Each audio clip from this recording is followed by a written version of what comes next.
హఠాత్తున మరణం చాలా బాధాకరం.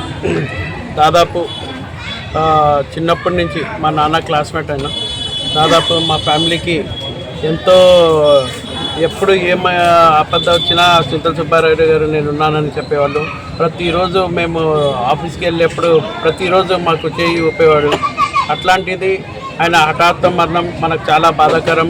మా పార్టీకి కూడా చాలా బాధాకరం. ఎందుకంటే మొన్న ఎలక్షన్లోనే చూసాం, ఆయన ఒకటే అన్నాడు, ఈ ఎట్టన్నా ఏ పరిస్థితుల్లో కానీ ఈసారి ఖచ్చితంగా ఫారూక్ గెలవాలని ఒకటే ఆశలో అంత వయసు వచ్చినా కానీ తిరిగేవాడు. ప్రతి వీధిగా పిల్లల్లాగా తిరిగేవాడు. ప్రతి ఒక్కరిని చెప్పేవాడు, ఈసారి మా ఫారూక్ గెలవాలి, మా ఫారూక్ గెలవాలని.